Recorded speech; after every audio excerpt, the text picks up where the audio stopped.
Thank you. Now, how significant a day is this for you? Oh, it's just totally significant. It's just great that the Prime Minister's made the announcement on the referendum. I've been pursuing that for a fair few years, as had a lot of Aboriginal people. So today means it's going to happen. Why is it such a big deal? Well, I think it's going to, first of all, it's going to address the exclusion of Aboriginal people from the process. We weren't even considered citizens until 1967, and the only mention in the Constitution of Aboriginal people before that was we were excluded from being counted as citizens. So it addresses that for us to a certain extent. The self-worth Aboriginal people will feel about being recognised has a dramatic effect, and we've just had the Australian College of Psychiatrists come out and said just the effect that we'll have will be tremendous in the Aboriginal community.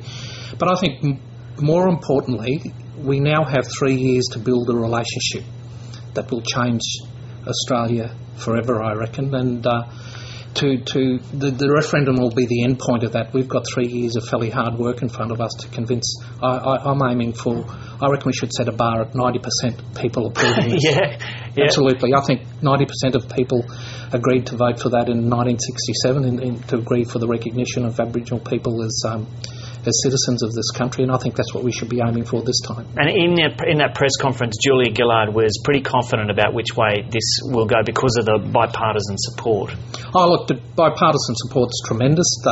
At the election campaign, the Greens, the Coalition and Labor committed to this. Since then, I've had discussions with some of the independents. They're very committed to the referendum. So in Parliament, it's going to be pretty important that bipartisan support is maintained. And I think this idea of going out to seek nominations for this expert panel is a really good starting point. It's starting to build consensus straight away. It's not just being a panel appointed by government through whatever means available to them. It's actually engaging with the community right from day one. Are you pretty keen on getting on this panel? You're going to put your hand up? Oh, look, that's something we'll decide. The Prime Minister... You haven't got much time. It's only a month till they set it up. Well, look, whatever happens, whether I'm on it or not, my job for the next 3 years will be pursuing this. I've made that fairly clear, that I see this as one of the main parts of my term as Social Justice Commissioner. So we've got to decide, and then probably in the next couple of days, whether someone from the Human Rights Commission and whether that's more appropriately to me will go on the panel. You've talked about the symbolic benefits of this. Are there any practical benefits of being recognised in the Constitution? I mentioned the Australian Psychiatrists Association. In my previous job as CEO of the Cooperative Research Centre, we did a whole lot of work around the social-emotional well-being of Aboriginal and Torres Strait Islander people, the self-esteem that they feel.